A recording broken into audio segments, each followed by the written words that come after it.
Greetings, citizens of Bangladesh. We are anonymous. Many of you asked after our last exposé. Why now? Why Biman?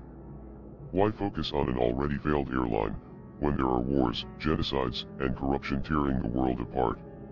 What's our hidden agenda? What's the motive? We will tell you. And it's not what you expect.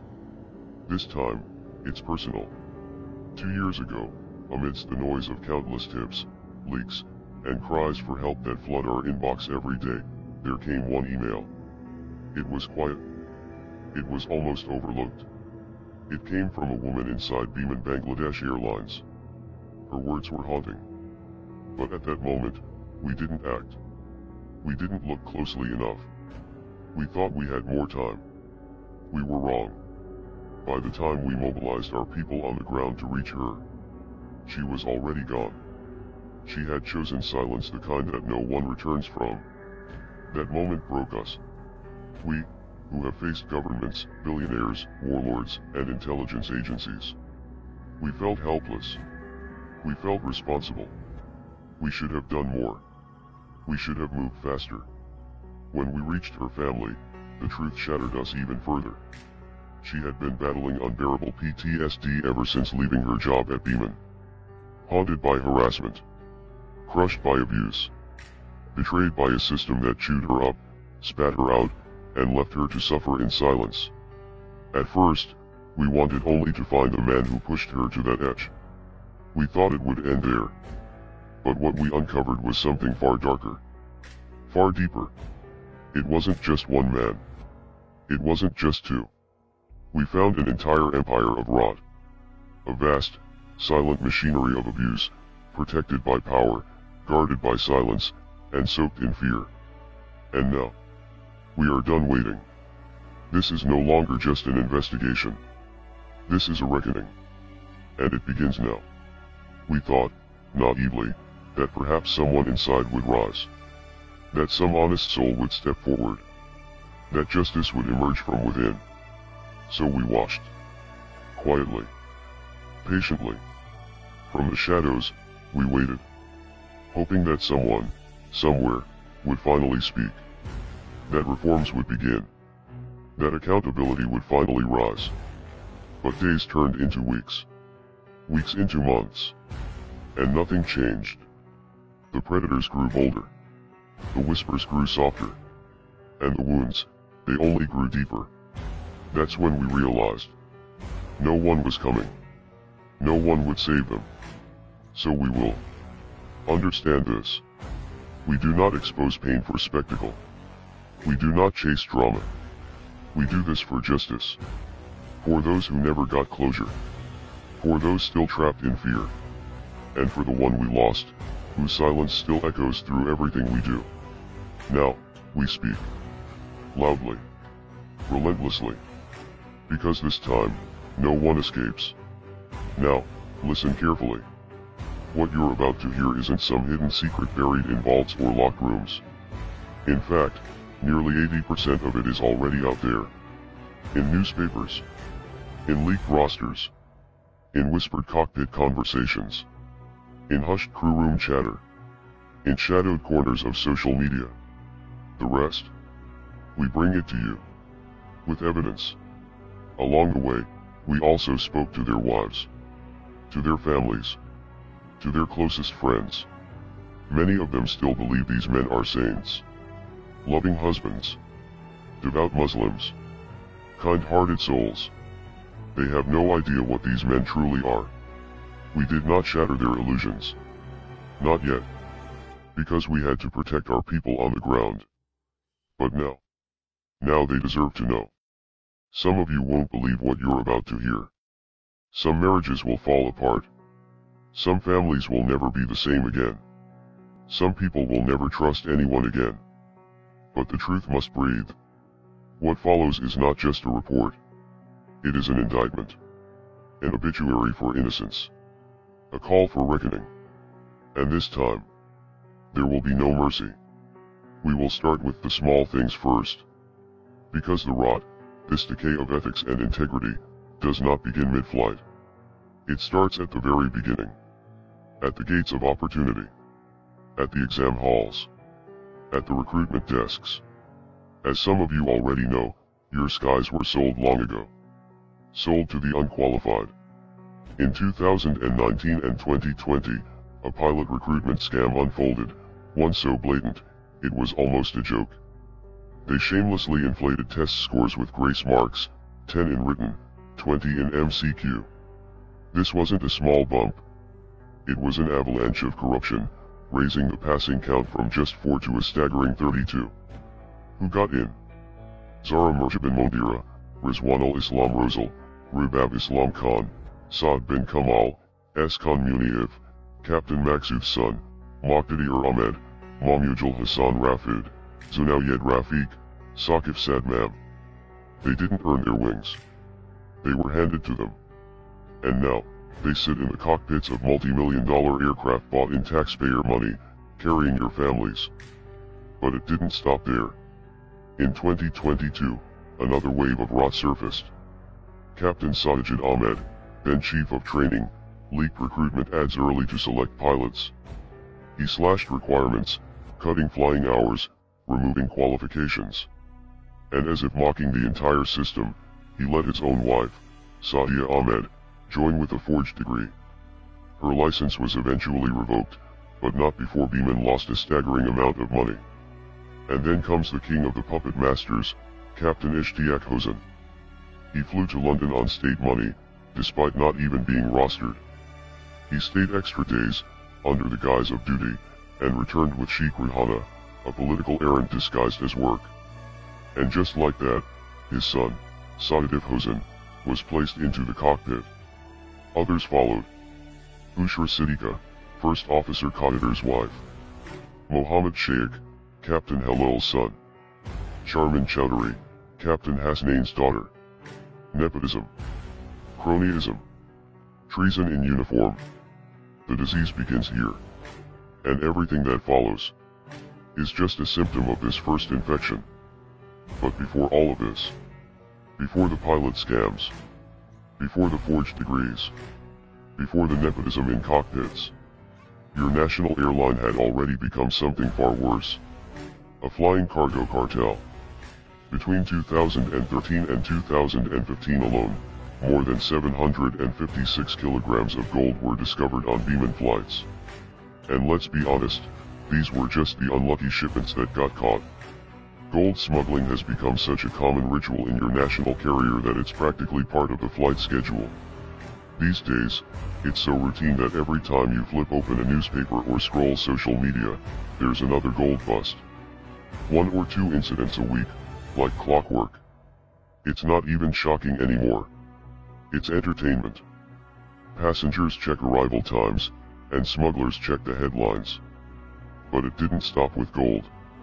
In 2020, a Biman cargo flight was caught carrying 12.32 kilograms of amphetamine to Australia. Then came human trafficking. On March 18, 2025, Biman official Shaukat Ali was arrested for aiding the infamous human trafficker Mohammed Fakhruddin. Their operation? Using Biman crew identities, fake boarding passes, and backdoor airport clearances to smuggle people through Libya. And somehow, the very people responsible for preventing these crimes, they thrived. Take Mr. Rashidul Karim, the former GM of Cargo. Many of these gold incidents, trafficking loopholes, and cargo mishaps happened under his watch. But was he investigated? No. He was promoted. Twice. Today, he sits as Director of Customer Services. Now, here's where we draw the line. When it came to smuggling, perhaps he turned a blind eye. Perhaps he simply wasn't watching closely enough. But when it came to protecting his crews, especially women, he didn't just fail. He betrayed. When a female passenger was sexually harassed mid-flight, Mr. Karim led the internal investigation. And the result? A mere demotion for the offender. A coward solution. One that sent a crystal clear message throughout the airline. Predators will be protected here. Victims will be silenced. Under his leadership, harassment complaints didn't just vanish. They were crushed. Victims were punished. And worse, many say this protection of predators continues to this day. The cases kept piling up. Some whispered about rape too. But no one dares speak openly. Because in Biman, silence isn't just survival. It's mandatory. But the corruption didn't stop there. Now, smuggling inside Biman isn't just about gold or drugs anymore. It's more advanced, more creative, more profitable. And we know exactly how it works. We have the list. Yes, an actual, detailed list. A list of items, with prices, circulated discreetly among the crew members. Here's how it works. Veteran smugglers inside the airline, led by none other than Flight Purser Abir, your so-called union leader and now a full-time smuggler, hand over contact numbers of select businessmen, mostly from Gulshan's DCC market, to newly joined crew members. Along with those numbers, they provide a shopping list. A detailed manual of smuggling. What's on it? Everything from milk, biscuits, juice, mayonnaise, cheese, butter, shampoo, conditioner, face creams, chocolates, soap, powder, toothpaste, even medicines. Yes, this is your national airline. Crew members bring these items from abroad, then sell them in Dhaka at triple the price. For example, a chocolate bar bought for $3 abroad, sold here for almost $10. And the system is seasonal. During Ramadan, tang and dates flood the smuggling channels. Valentine's Day, chocolates, perfumes, and fancy gift sets. Winter, creams and lotions fill their bags. Some crew members now earn over 2 lakh taka per month from this smuggling alone. Often making more from this than from their actual salaries. And here's where it gets even filthier. Mobile phones and cigarettes remain the premium commodities. Flights to Dubai, Abu Dhabi, Sharjah, London, and Manchester are the most profitable runs. Crew on these flights smuggle high-end phones, each bringing in between 5,000 to 8,000 taka profit per piece. Cigarettes, often banned or heavily taxed in Europe, are smuggled in by the carton and resold at double or triple the rate in hotels and crew circles. Even the in-flight items such as blankets, cutlery, crew meals, and amenity kits, all bearing the Biman logo, can be found in street markets of your own capital. These are items meant for passengers. Their sale reflects not just theft, but an organizational culture of petty criminality.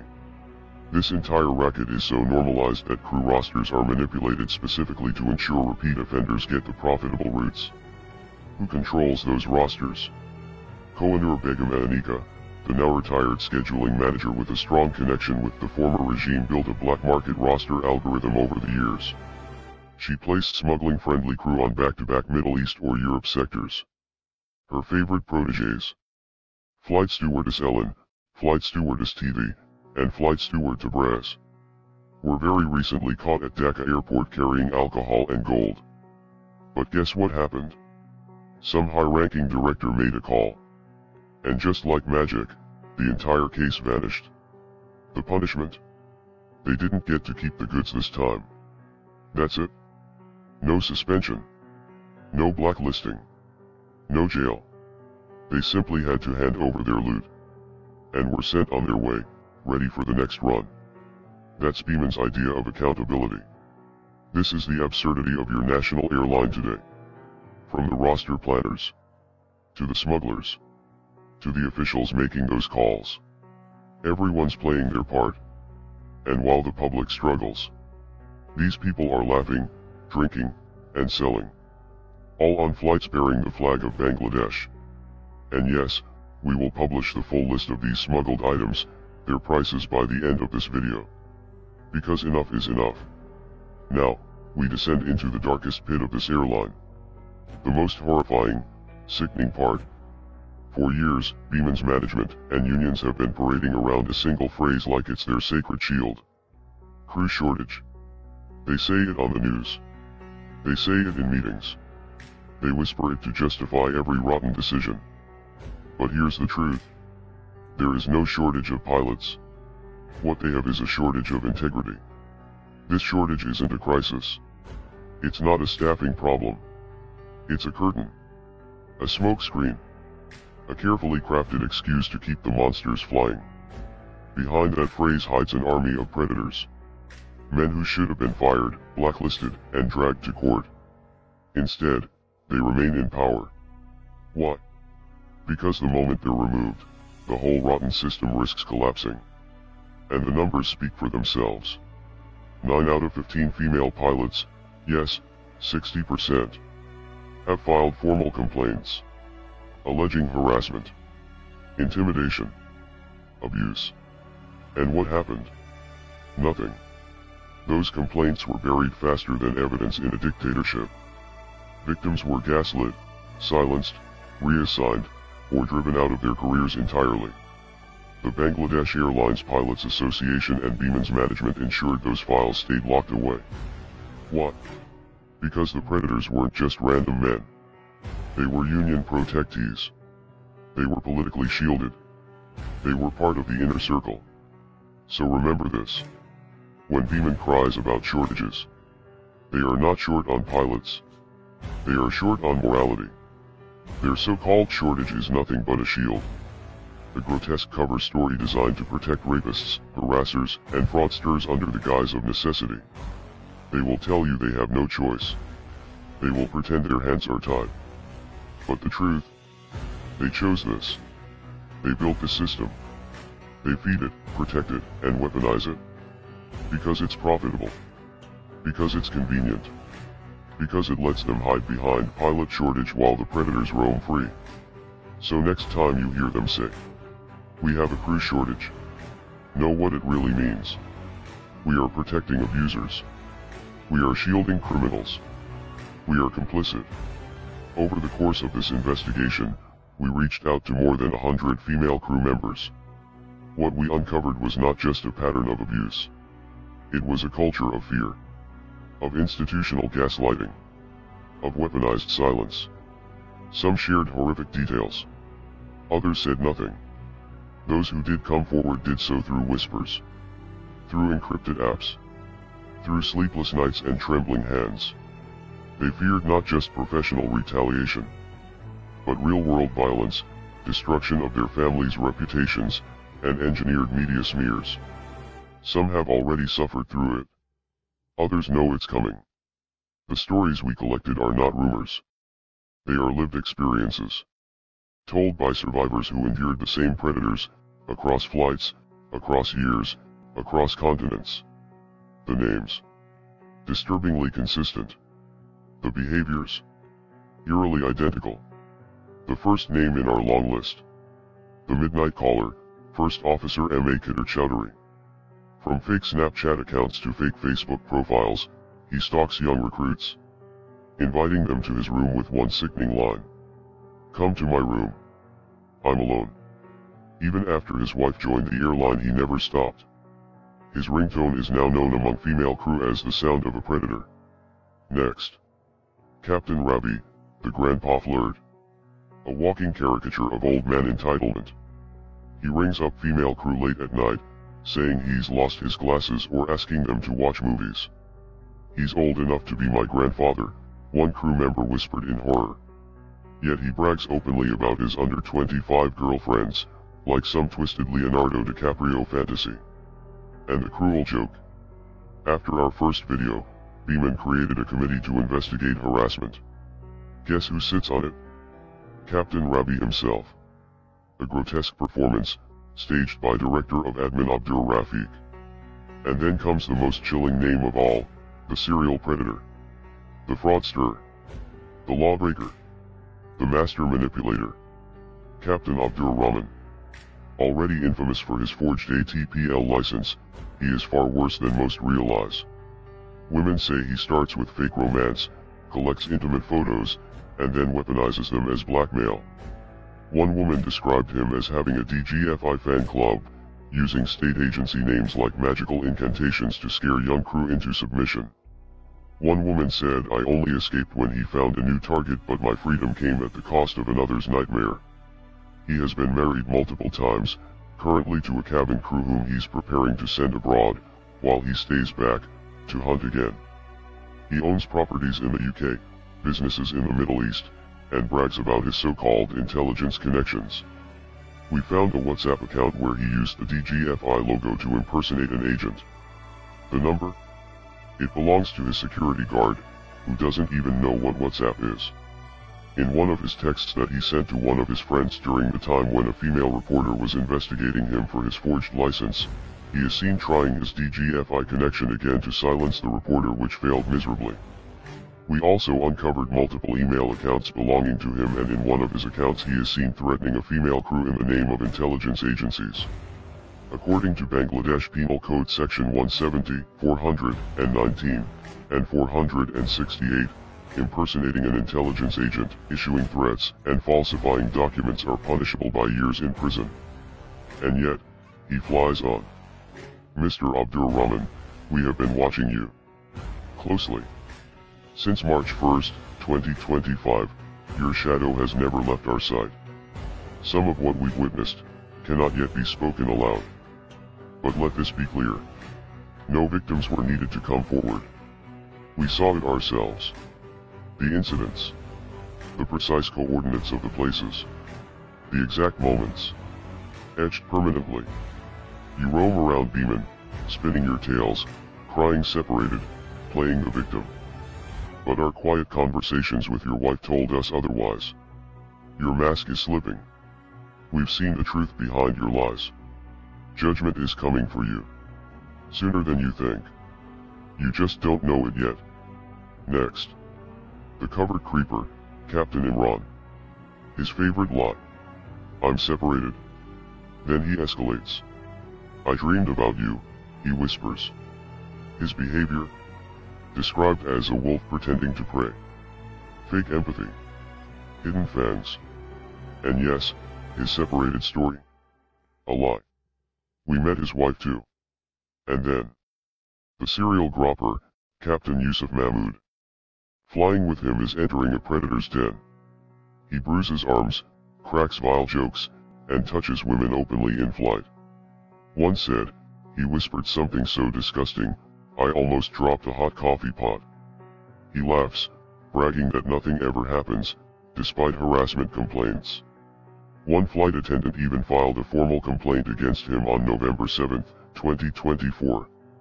The result? A fake committee, no action, and he kept flying under the excuse of pilot shortage. Next. The chill expert, First Officer Mishfiq Niyaz. Recently married, yet constantly texting female crew late at night. Come to my room. Just us. He floods Snapchat with unwanted messages. His wife still thinks he's an angel. Everyone else in Biman knows the truth. Next. The hand specialist, Captain Ishtiaq. His sick ritual? Palm reading. Under the guise of reading stars, he gropes hands mid-flight, lingering, touching, invading. Women described it as burning. He wrapped his hands around mine, and I wanted to vomit, multiple crew members said. And then. The midnight howler, Captain Sohail. His method? Hotel room psychological terror. He calls the landline every 15 minutes throughout the night until women unplug the phone in fear. Next. The threat maker, First Officer Shafi. Openly blocks paths in flight, smirks, and whispers threats. I have intelligence connections, he says. Come to my room, or you'll regret it.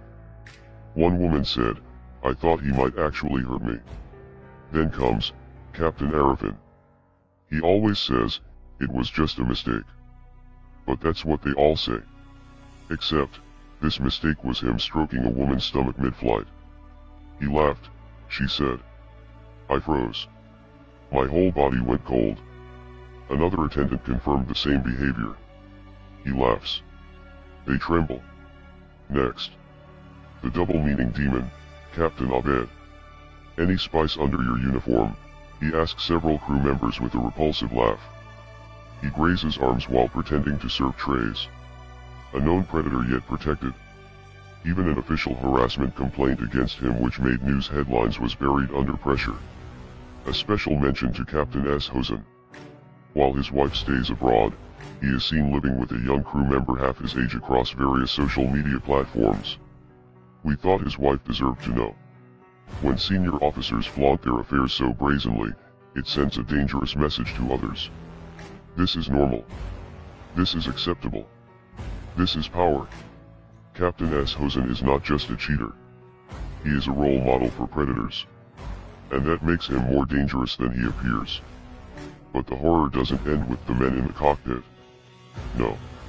It runs far deeper into the very aisles of your aircraft, behind every meal cart, under every polished smile. Let us introduce you to some of them. First, Flight Steward Shopno. One of the most depraved predators we've uncovered inside Biman. His name came up again and again, whispered in terror. Multiple women have accused him of rape. Since late 2023, he has left behind a trail of shattered lives, forcing himself on young crew members, manipulating them with false promises of love, marriage, and protection. And when his lies didn't work, he used force. In one horrifying case, he locked a woman inside a hotel room, assaulted her again and again. In another, he preyed on a vulnerable crew member during a layover, leaving her bruised in ways that never healed. Yet another incident. During a so-called union meeting, a place meant for solidarity, he struck again. But Shopnil didn't stop there. He stalked them. He tormented them. He laughed while they wept in silence. And now, he walks free, smirking, while his victims still hide, afraid to even breathe his name. And just when you think it couldn't get worse, there's Flight Steward Adnan, known among his colleagues for his drunken exploits during international layovers. But his crimes go far beyond intoxication. In Istanbul, he allegedly forced alcohol onto a young female crew member. Then, while she was unconscious, he took what he wanted. The aftermath? Silence. The victim, bound by fear, vanished into the shadows. Then there's Flight Steward Sakin, the master of emotional blackmail, weaponizing love and marriage as tools of torture. He trapped one woman under the guise of affection, then subjected her to relentless physical and psychological abuse. His obsession didn't stop there. There are reports of him screaming outside her home, causing scenes that neighbors still remember. According to our internal sources within law enforcement, he is currently under investigation by the PBI. But we know how that story often ends. Now we speak of Flight Purser Suman. His record is long and vile. A recent complaint was filed against him by a female flight attendant. It even reached your media. And yet, nothing happened. Why? Because his union, led by none other than Mr. Aber, shielded him once again. But his history goes back much further. In 2013, during a layover in Belgium, he attempted to rape a fellow crew member. He was only stopped when another crew member heard her scream, bursting into the room to save her. That incident should have ended his career. Instead, he stayed. He thrived. And every year that passed without consequence only emboldened him further. Lastly, we come to Flight Steward Shishir. On a flight to Toronto, he verbally abused and harassed a female crew member. An incident that made national headlines. But her justice? She was the one punished, forced by her peers to apologize to her abuser, in front of others, while he watched with a grin. And it doesn't stop there. Shishir is also infamous for sending unsolicited nude videos of himself to various women, one of which leaked into a Biman crew group chat. Everyone inside Biman knows exactly what we're talking about. This isn't hearsay. It's an open secret. These men walk among you, flying multi-million-dollar aircrafts, serving tea, securing exits, charming passengers.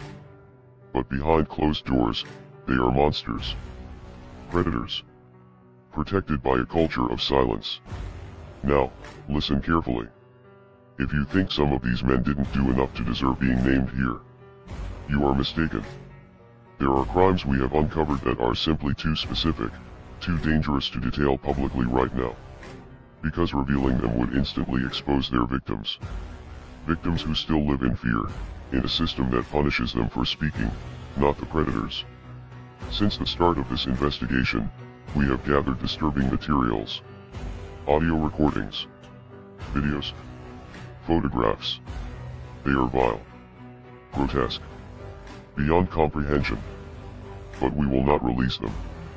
Not yet. Not because it isn't real, but because the women who are in them live in a country where shame is a bigger punishment than the crime. They fear losing their jobs, their marriages, their families, their reputations. They fear the public spectacle, the news headlines, the snickering colleagues, and the silent HR offices that never help. Many of these women pleaded with us. Please, do not release anything. They will ruin my life. And we heard them. And so, the evidence remains locked away, until an independent, impartial judicial committee is formed and an environment of victim protection and anonymity is ensured. But let this be clear. The truth is already out. The names are now spoken aloud. And they will never again be buried. Some monsters may not have been named here today. But that does not mean they are safe. We also received a sealed testimony, a story only shadows know. One woman, whose pain still echoes in every word she wrote, asked us not to tell her story. Not publicly. Not in any traceable form. She had tried once before, to speak, to resist. And Biman burned her life down for it. Let us just say this, she was a woman of integrity, once hopeful, once dreaming of becoming something. She crossed paths with a man who introduced himself as a well-wisher, then quickly revealed himself as a captor. He manipulated her, tracked her movements, threatened her family using military agency names, destroyed her career, and shattered her dreams with the precision of a practiced predator. She thought she had escaped. But the nightmare followed her, false news leaks and digital blackmail. Her name smeared. Her reputation dragged into the mud. All because she dared to say no. She now lives in fear, broken, beaten, bruised. Her story has been securely encrypted and sealed with legal timestamping as part of a larger whistleblower archive, to be revealed only in the presence of impartial judicial protection. She didn't ask for sympathy. Only safety. She wrote to us. You said you are the shadow and the shield. I need that shield now more than ever. And we will honor that. But her message echoes on, they will never come for the abusers. They will come for me. But predators don't thrive without protectors. And now, it's time to name them. Captain Ishtiaq Hosen. The architect of nepotism. The master manipulator of rosters. The man who weaponized scheduling like a chessboard of corruption. He doesn't just protect scam pilots and sexual predators under the fake crisis of pilot shortage. He created it. He built it, brick by brick. He ensured predators stay in rotation, while victims are driven out. Then we have Kohenur Biga, the retired roster queen of smugglers. Her legend echoes on in every crew room. She built a black market roster empire. If you had enough cash or enough dirt, she'd put you on the most profitable routes. She protected not just petty thieves but smugglers, rapists, and predators alike. In her hands, your safety wasn't just compromised. It was sold. And now we come to one of the darkest names on this list. Chief Medical Officer Dr. Taslima Akhtar. Her name brings rage to every crew member we've spoken to. With only an MBBS degree and no specialized aviation medicine training, she has ruled Biman's medical facility like a medieval dungeon for years. During the COVID-19 pandemic, her department forced crew after crew to undergo unnecessary, repeated tests, extracting fees, draining resources, pushing fear. The 3 crore taka allocated annually for the medical center to procure essential equipment? It vanished. The result? Nothing but empty rooms, rusted beds, and broken machines. Crew members still have to get their mandatory diagnostics at their own expense from outside clinics because the in-house facility has nothing but dust. But it doesn't stop there. She mocks sick crew to their faces. If you walk into her office seeking medical help, you'll hear it. You're lying. You just don't want to fly. You're faking. And now, for a bit of comedy. This infamous Biman Medical Center? It's located in a place so remote, so ridiculous, that even healthy people would fall sick just trying to reach it. The road leading there is a pothole-filled nightmare, jagged, broken, and twisted like the ethics of those running it. Inside Biman, there's an old joke. If you're dying, good luck. Because before you can even file for sick leave, you'll have to survive the road to the medical center. Only after dragging your half-dead body across that terrain, will they consider stamping your sick leave request. Even if you're bleeding out, first you must cross the path of pain. This is not a joke. It's Biman's reality. And now, we come to Flight Purser Abir. The union boss. The puppet master. A man who has turned rape into a political currency. He has amassed plots in prime areas, factories under fake names, and luxury properties, all by running smuggling networks and silencing victims. His most loyal foot soldier? None other than the rapist flight steward Shopnil. Abir shields him, protects him, and even sends him as his mouthpiece to union programs and meetings. Imagine that. A known predator, representing the union. This is the face of Biman's crew welfare system, where the rapists lead the discussions, and the victims stay home in fear. And finally, Captain Mathab, president of the pilot union. The man who preaches justice on TV but defends license forgers and sexual predators behind closed doors. His union protects criminals as if it's a religion. He's turned the pilot union into a fortress of predators. A safe haven for men who destroy lives midair and on the ground. But it goes deeper. As we infiltrated further, we uncovered something more chilling than even we expected. Inside Biman's cockpit ranks, there's a civil war. On one side, the nepotism pilots. Sons, daughters, nephews of senior captains and directors who got their wings not through skill but through family ties. On the other, the ex-Air Force pilots. They look down on the civilian recruits. They treat them like dirt, like they don't belong in their skies. This turf war isn't just bad blood. It's operational sabotage. Pilots sabotaging rosters. Refusing to fly with certain colleagues. Jeopardizing flights out of sheer ego. And when female pilots dared to speak up, 9 of them, to be exact, they were destroyed. They're harassers. Men protected by the unions and the ex-Air Force cliques. No inquiry. No accountability. Instead, Biman pulled out their favorite excuse. Pilot shortage. No punishment. No justice. Some of those brave women resigned. Others were thrown onto punishing rosters. A message to every other woman in uniform. Speak up, and you'll be next. But the cockpit is only half the nightmare. Inside the cabin crew ranks, it's worse. A leaked document from several internal crew WhatsApp groups shows the true face of Biman's cabin crew environment. It's not just unprofessional, it's pure emotional carnage. Senior crews bully, insult, and threaten each other daily. Newcomers are treated like animals, slut-shamed, verbally abused, and mocked for even the smallest mistake. One wrong greeting? Prepare for humiliation. One minor error? Prepare to be publicly destroyed. And it gets worse. 2 newly joined young female cabin crew posted a harmless TikTok video of themselves dancing inside their own room, off-duty. What followed was an avalanche of hatred.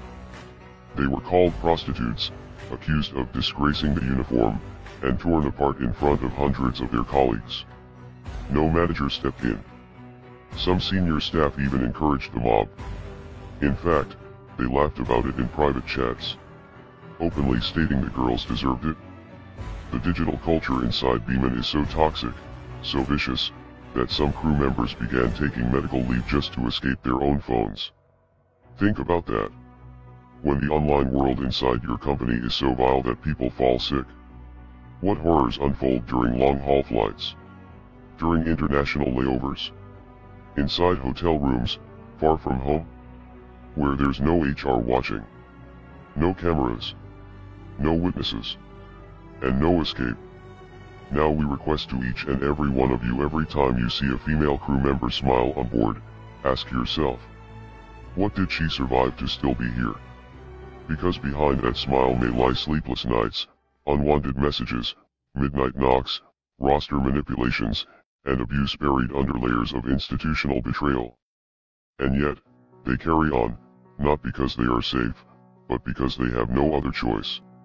Until Biman changes. Until these men are held accountable. Until every union and manager is restructured with transparency and justice. This airline will remain a predator's paradise funded by the public's hard-earned money.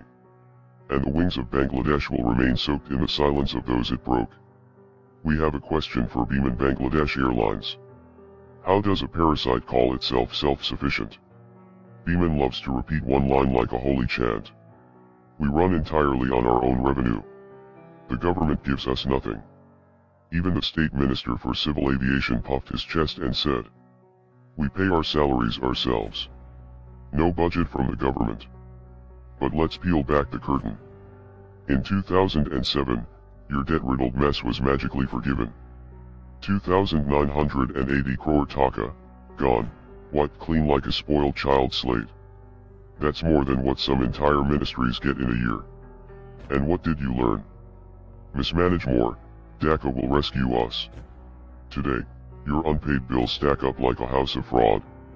6,327 crore taka owed to civil aviation. 2,000 crore taka owed to state-owned oil company. $520 million in aircraft loans, guaranteed by the people. Total public exposure? Over 15,000 crore taka. Equivalent to building 6,000 schools or 150 hospitals. Instead, that money burns to keep your fake glory flying. And here's the trick. You don't pay your bills to other state agencies. You strangle them, then make them raise prices for everyone else. So every liter of jet fuel Biman gulps. The taxpayers paid for it. You boast about profit. 282 crore taka last year? But where's the part where you skip fuel bills? Where's the part where you leave airport fees unpaid? That's not profit. That's fraud. Dressed up as national pride. And let's not forget the ticking time bomb. 7,400 crore taka in sovereign guarantees. If Biman misses even one payment, guess who pays? The farmer who's never been on a plane. The mother who can't get medicine in a rural clinic. The teacher who waits months for her salary. All for what? A Facebook photo op with a shiny new jet. A vote bank of patronage jobs. A parking lot for retired Air Force brass. Your airline is not a business. It's a taxpayer-funded bonfire of incompetence. And the people are footing the bill. One broken road, one unfinished hospital, one crushed dream at a time. So, Biman, stop lying. You are not self-funded. You are state-funded. You are debt-funded. You are people-funded, without their consent. Mainstream media of Bangladesh. You have failed your people. You flood your airwaves with breaking news and dramatic headlines, chasing clicks and TRPs like moths to a flame. But when it truly matters, when truth demands persistence, you vanish. You shout when it's safe. You roar when it's fashionable. But when the real work begins, when it's time to follow through, you go silent. Yes, you've covered some of these stories. Yes, you've reported some of these scandals. But we ask you, have you followed up? Have you stayed with it? Have you fought for the victims when the headlines faded? No. The work you were supposed to do, the work you were entrusted to do, is now being done by strangers. Strangers from across oceans. Strangers who didn't even know an airline named Biman Bangladesh existed. How embarrassing is that? That it took hackers, activists, outsiders, people with no ties to your country, to fight your battle. You were meant to be the fourth pillar of democracy. Not a pawn in political chess games. Not a mouthpiece for ministries. Not a circus of paid clowns performing for ratings. In your mad race for views and shares, you've forgotten the weight of your words. You publish unverified stories. You twist facts to fit your agendas. You destroy reputations with one click, without apology, without consequence. One false headline can ruin a life. And yet, you just move on to the next scandal. Like a wrecking ball with no remorse, leaving broken lives in your wake. When did you stop being watchdog? And start becoming stage performers? We'll ask again. Where are your values? Where is your backbone? Where is your conscience? Start acting like journalists. Or step aside. Because the truth doesn't wait for your permission. And neither do we. To the people of Bangladesh. We have watched you. From the shadows. For years. We have watched you rise in fury. Only to fall back into your comfortable silence. We have watched you fight over the pettiest of squabbles. While your daughters are destroyed in the shadows. We have watched your social media feeds flooded with rape videos. Laughing. Sharing. Mocking. Debating like it's entertainment. While the victims drown in shame. And the abusers roam free. We've watched you politicize every crime. Twisting every injustice into a party slogan. Turning rapists into heroes because they share your political colors. Turning justice itself into a punchline. Making every crime about your tribal loyalties instead of right or wrong. And after everything we have uncovered. After every victim we've spoken to. After every monster we've exposed. We now tell you this plainly. We don't expect anything from you anymore. You have shown your true face. Power hungry. Petty. Morally bankrupt. One dictator falls. And what happens? You scramble like vultures. Fighting for the scraps of power. While nothing changes. You scream about your freedom. You chant about your democracy. But we see you for what you are. Addicted to political circuses. Obsessed with rallies and banners. More concerned about renaming airports and stadiums. Than protecting your own daughters from predators. And honestly, we doubt if many of you even care about your daughters. Your wives. Your sisters. Or anyone beyond your political tribe. We. Thousands of miles away. Strangers who have never walked your streets. Care more about your women than you do. Because we always stand with the oppressed. We always fight for the unheard. And we don't do it for politics or money. We do it for justice. So here's your harsh truth. If you have even a shred of backbone left, stop your pathetic infighting. Stop your rallies about nonsense. Stop screaming about party colors and start screaming about real reforms. Because no amount of flag waving or street marching will save you from the abyss you're walking into. Reform. Rebuild. Or drown. The choice is yours. We will fight for the oppressed regardless. But we will not save those who refuse to save themselves. And now, a message to those of you who think you are untouchable. To the ones wearing shiny epaulets and smug grins. To the cowards hiding behind ranks, unions, politics, and backroom deals. You dared to call yourselves the flag bearers of a nation. But all you've done is drag that flag through the blood, tears, and humiliation of its daughters. You flaunted your corruption, disguised as profit. You laughed behind cockpit doors. You prayed inside hotel rooms. You smuggled beneath cabin floors. You built your empires. On shattered lives. On broken bodies. On silence. Drenched in fear.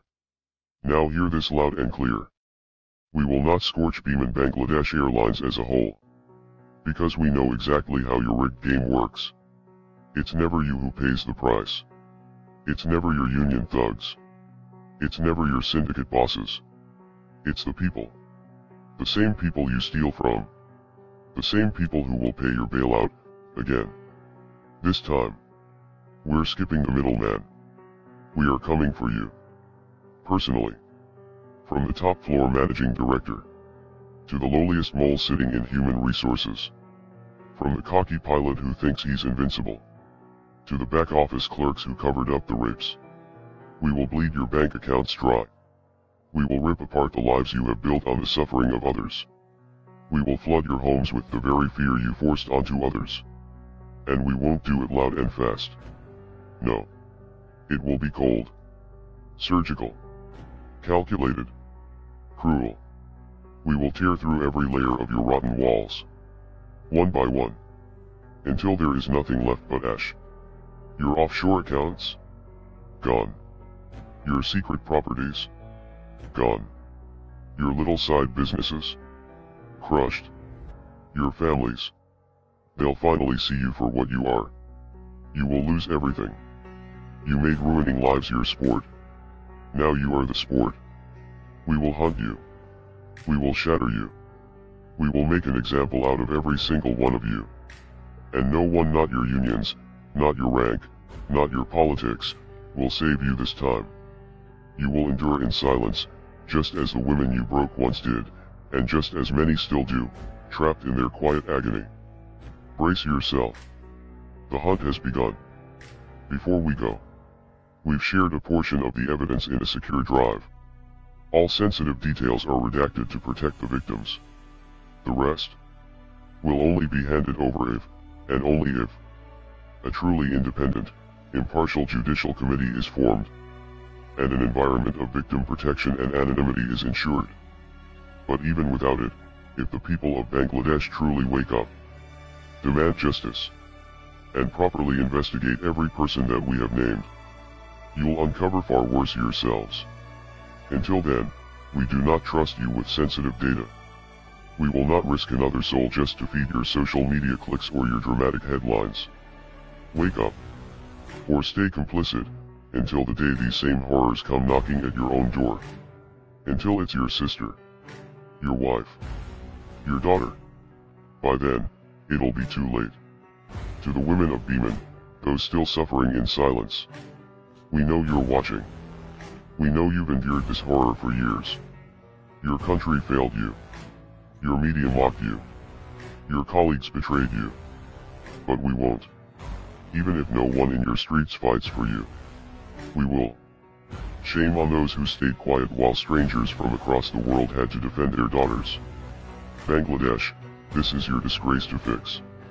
Do something about it. Before we do it all, our Operation No Safe Harbor against the individuals inside Biman will commence on July 10th, with the full force of anonymous members all across the globe. And we will not stop until everyone directly or indirectly involved in these horrors and cover-ups suffer painfully day after day. Years after years. We are anonymous. We are legion.